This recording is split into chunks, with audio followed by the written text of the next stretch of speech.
गुड़िया अपने भाई भोलू और उसकी बीवी रंभा के घर रहा करती थी। भोलू की अभी नई नई शादी हुई थी और रंभा बहुत ही दुष्ट और चालाक स्वभाव की थी। एक दिन रंभा भोलू से अकेले में कुछ बात कर रही थी। अरे जी, ऐसा कब तक चलता रहेगा? कहना क्या चाहती हो रंभा? आपका तो कुछ समझ में ही नहीं आता है। रहने ही दीजिए अब तो आप। अरे बोलो तो, तुम्हारे लिए तो मैं कुछ भी करने को तैयार हूँ रंभा। अच्छा, कुछ भी? हाँ बाबा, कुछ भी। तो अपनी बहन का कुछ करिए। मुझे क्या इसीलिए यहाँ पर शादी करके ले आए थे कि आपकी बहन की चाकरी करती रहूं? अरे रंभा, पर गुड़िया आपा तुमसे ज्यादा काम करती है। भोलू रंभा का गुस्सा देख उसके कान में जाकर धीमी आवाज में कहता है, तुम शायद ये बात अब तक जानती नहीं हो, पर मेरे वालिद ने आधी संपत्ति गुड़िया के नाम कर दी थी। उन्हें लगा कि गुड़िया को गोद लिया है तो उसे हक नहीं मिलेगा और दिक्कतें आएंगी। इसी वजह से जमीन और संपत्ति पहले ही बांट दी गई थी, तो आधा घर दीदी ही चला रही है। इसीलिए उनके बारे में ऐसी बातें मत किया करो। सुनिए, आपने अभी अभी कहा था कि आप कुछ भी करेंगे मेरे लिए, है ना? हाँ, कहा तो था। बताओ क्या चाहिए तुम्हें? ठीक है, बताती हूँ। रंभा भोलू के कानों में कुछ बातें बताती है और भोलू चकित रह जाता है। रंभा एक मुस्कान देती है और भोलू सोच में पड़ जाता है। कुछ वक्त बाद भोलू और रंभा गुड़िया के कमरे में जाते हैं। गुड़िया सब्जी काट रही थी। रंभा मुस्कुराते हुए कहती है, लाइए दीदी, मैं काट दूं। अरे नहीं नहीं, कोई बात नहीं, मैं काट लूंगी।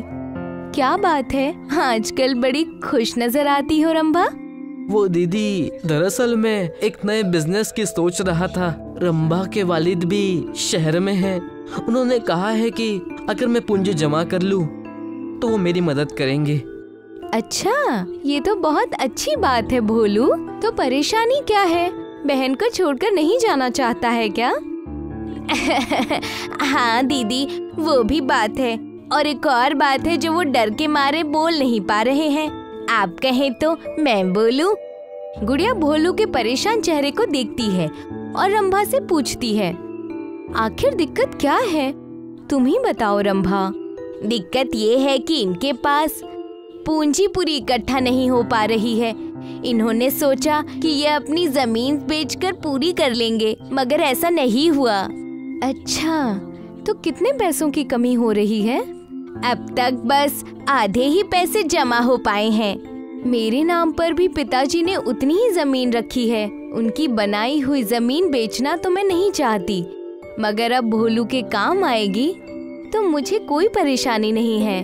रंभा कामयाब होने पर मुस्कुराने लगती है और दोनों मियाँ बीवी गुड़िया के साइन लेकर कुछ ही दिनों में सारी जमीनें बेच देते हैं। एक हफ्ता बीत गया था और आज सब ट्रेन में बैठकर शहर के लिए निकल पड़ते हैं। शहर तो मैं आज तक नहीं गई, बस पिताजी कहते थे कि किसी दिन ले चलेंगे। हाँ दीदी, इसीलिए तो हम शहर चल रहे हैं। इस तरह से पिताजी की बात भी पूरी हो जाएगी। तुमने मुझे अपने साथ लाकर बहुत अच्छा किया भोलू। मुझे अकेले रहने का बिल्कुल मन नहीं था। अरे दीदी, आपकी वजह से ही तो हम शहर आने के पैसे जुटा पाए और इनके कारोबार के भी। इतना तो मैं कर ही सकती हूँ ना रंभा। बातचीत करते करते काफी वक्त बीत गया और सब एक स्टेशन पर पहुँचते हैं। भोलू रंभा और गुड़िया के साथ एक स्टेशन पर उतरता है। क्या हम शहर आ गए भोलू? हाँ दीदी, हम आ गए हैं। बेहद भूख लग रही है। क्यों रंभा? हाँ, भूख तो लगी है। वहाँ देखो, वो समोसे की दुकान लगती है। मैंने तो बहुत सुना है, मुझे वही खाना है। हाँ ठीक है, आप लाइन में लग जाइए और समोसा ले आइए। ठीक है, जैसा तुम कहो। भोलू और रंभा ट्रेन में जाकर बैठ जाते हैं और गुड़िया समोसा लेने के लिए खड़ी हो जाती है। रंभा, क्या ये सच में सही रहेगा?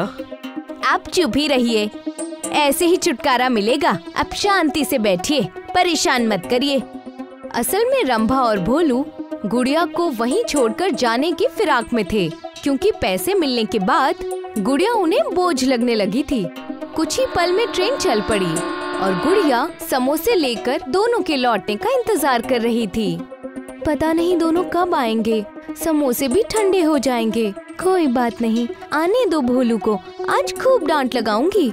बेचारी गुड़िया, जिसने बचपन से भोलू को इतना प्यार दिया, भले भोलू उसका सगा भाई ना हो, आज उसे भोलू ने रेलवे स्टेशन पर अकेला छोड़ दिया।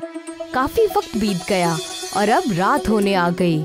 गुड़िया हड़बड़ा कर उठी और पास ही खड़े स्टेशन मास्टर से पूछने लगी, अरे मास्टर जी, मेरे साथ मेरे भाई और भाभी आए थे। मैं घंटों से उनका इंतजार कर रही हूँ, मगर वो अब तक नहीं आए। अच्छा बेटी, यहाँ तो कोई हादसा आज हुआ ही नहीं और मुझे बोलते बुरा लग रहा है, पर शायद वो दोनों तुम्हें अकेला छोड़कर चले गए हैं। नहीं नहीं, ऐसा नहीं हो सकता। मेरा भोलू कभी ऐसा नहीं करेगा। उसके लिए मैंने ये समोसे खरीद कर रखे थे और वो अब तक नहीं आया। बेटी, मैं कई सालों से यहाँ पर स्टेशन मास्टर हूँ और मैंने कई घटनाएं देखी है, लेकिन अगर कोई तुम्हें भूल कर चला गया होता तो अब तक यहाँ वापस आकर तुम्हें वापस ले गया होता। गुड़िया की आंखों में आंसू आ गए। वो इस बात पर यकीन ही नहीं कर पा रही थी कि असल में उसके साथ भोलू कभी ऐसा कर भी सकता है। मुझे तो अंदेशा है कि वो तुम्हें यहाँ छोड़ कर गए हैं। भोलू, रंभा। 2 दिन बीत गए। गुड़िया ने कुछ नहीं खाया। उसकी हालत बहुत नाजुक हो गई थी। स्टेशन मास्टर ने उसकी ये हालत देखी और उसके लिए भेलपूरी लेकर आए। बिटिया, तुम्हारे ही उम्र की मेरी आज बेटी होती जो बचपन में खो गई थी। मुझसे तुम्हारी दिक्कत देखी नहीं जाती। तुम ऐसा करो कि मेरे घर चलो और ये लो, बेहद ही बढ़िया चीज लाया हूँ, खाकर देखो। मेरा मन नहीं है मास्टर जी, मुझे कुछ समझ में नहीं आ रहा। चलो थोड़ा सा खा लो। मेरी बीवी बेहद बढ़िया खाना बनाती है और यहाँ स्टेशन पर यूँ बैठे रहना तुम्हारी सेहत के लिए ठीक नहीं है। गुड़िया की आंखें अब नम थी और उसे कुछ भी समझ नहीं आ रहा था, मगर उसने जैसे ही भेलपूरी खाई उसका मन कुछ अच्छा हो गया।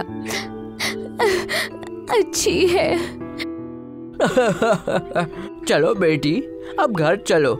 मैंने अपनी बीवी से पहले ही कह रखा था कि वो तुम्हारे लिए कुछ बना कर रखे। गुड़िया स्टेशन मास्टर के घर चलती है। वो उनसे और उनकी बीवी से कहती है, मैं ये नहीं चाहती कि रोज इस घर में बिना कुछ पैसे दिए खाती रहूं। प्लीज मुझे कुछ काम दे दीजिए मास्टर जी। बेटा, स्टेशन पर मेरी एक दुकान है, तुम उसे अपने हिसाब से इस्तेमाल करो और जो बनाना चाहो वो बेचो। हाँ बिटिया, मैं भी तुम्हारा हाथ बटा दूंगी दुकान पर। आखिर दिन में मुझे वैसे भी काम नहीं रहता और घर में अकेलापन लगता है। मुझे बहुत बुरा लग रहा था, मगर वो भेलपूरी खाकर मेरा मन कुछ ठीक हुआ। मैं भी वही बेचूंगी। ठीक है बिटिया, हम दोनों का पूरा साथ तुम्हारे साथ है। कुछ दिन बीत चुके थे और गुड़िया की दुकान चल पड़ी थी। गुड़िया भेलपूरी एक नए अंदाज में बनाती थी, चटनियों को मिलाकर। आइए चटनी भेलपूरी खाइए, तीखी मीठी जैसी भी खानी है वैसी मिलेगी। लोग लाइन लगाकर खड़े थे। कुछ ही दिन हुए थे, मगर भेलपूरी की दुकान बहुत बढ़िया चलने लगी थी और स्टेशन मास्टर आए। बस कुछ ही दिन तो हुए हैं और तुम्हारी दुकान बेहद अच्छी चल रही है बिटिया। इसी तरह से चलता रहा तो तुम एक बड़ी व्यापारी बन जाओगी। हाँ भी पापा। पापा? ये सुनकर स्टेशन मास्टर की आंखों में आंसू आ गए और उन्हें लगा कि गुड़िया ने उन्हें अपने मम्मी पापा के रूप में मान लिया है। तू अब हमारी ही बिटिया है गुड़िया, चाहे जो हो, हम तुम्हारा साथ हमेशा देंगे। आप दोनों ऐसे वक्त में माता पिता के रूप में मिले जब मुझे सहारे की सबसे ज्यादा जरूरत थी। आप मेरे लिए भगवान से कम नहीं हैं। कई महीने बीत गए और अब गुड़िया के 3 दुकान हो चुके थे उसी स्टेशन पर। और आज कई महीनों बाद एक बहुत ही अच्छी घटना हुई। भोलू और रंभा गुड़िया की दुकान पर आए। एक भेलपूरी देना। अरे भोलू, तुम? दीदी, आप यहाँ क्या कर रही है? दुकान पर काम दे दिया होगा किसी ने दया खाकर। चलो अब 2 भेलपुरी दो। जी अभी लाई। दोनों भेलपुरी लेकर खाते हुए बात करने लगे। चलो अब तो आपको बुरा नहीं लगेगा ना, अब कम से कम इसे कोई काम तो मिल गया है। हाँ चलते हैं। तभी वहाँ स्टेशन मास्टर आते हैं और गुड़िया से कहते हैं, बिटिया तुम्हारे चारों दुकानों का हिसाब आ गया है और मजे की बात सुनो। वो क्या है पापा? इस बार का मुनाफा लाखों में हुआ है बिटिया। ये सब तो आपका ही है पापा। अगर आप नहीं होते तो मेरे पापा के बाद किसी के होने का एहसास ही नहीं होता। लाखों का मुनाफा, आपने सुना? हाँ सुना तो सही रंभा, परवर कुछ नहीं, चलिए मेरे साथ। रंभा भोलू को लेकर गुड़िया के पास आ गई। वो दीदी जरा सुनना, हम उस दिन आपको भूलकर आगे चले गए थे और फिर पैसों का इंतजाम ही नहीं हो पाया, तो आज यहाँ आ गए हैं। हाँ दीदी ये सही कह रही है, अब हमारे साथ चलिए। हमें माफ कर दीजिए दीदी, मैं तो कितने दिन से सोई नहीं थी आपकी फिक्र में। मैं बहुत खुश हूँ कि आपने अपना कारोबार भी शुरू कर दिया। हाँ दीदी बेहद फिक्र हो रही थी, आप हमें माफ कर देंगी ना? तुम दोनों। नहीं पापा, गैरों से कैसा गुस्सा, और भोलू इसमें माफ करने जैसी कोई बात नहीं है। तुमने जिस भी वजह से मेरे साथ ऐसा किया या किसी की भी बात में आकर ऐसा किया, पर सच यही है कि मास्टर जी से ज्यादा अपना इस दुनिया में मेरा और कोई नहीं है। दीदी सुनिए तो, आशा है कि आपको भेलपुरी अच्छी लगी होगी, फिर आइएगा। रंभा और भोलू की आवाज उनके गले में ही रह गई। दोनों हताश होकर वहाँ से निकल गए। बिटिया माफ करना, शायद मुझे उन पर गुस्सा नहीं करना चाहिए था। नहीं पापा, गलती मेरी थी, मगर मैं नहीं चाहती कि आप इन लालची लोगों के मुंह लगे। आपका और माँ का बहुत प्यार मिला है मुझे, मैं आपको छोड़कर कभी नहीं जाऊंगी और इस भेलपुरी की दुकान को और बढ़ाऊंगी। गुड़िया जो किस्मत की ठोकर खाकर ऐसे कगार पर थी कि कभी उभर ही ना पाए, कुछ अच्छे लोगों के सहारे से और खुद पर यकीन रखकर आज वो एक कारोबारी बन गई थी। कामयाबी उसके पीछे भाग रही थी।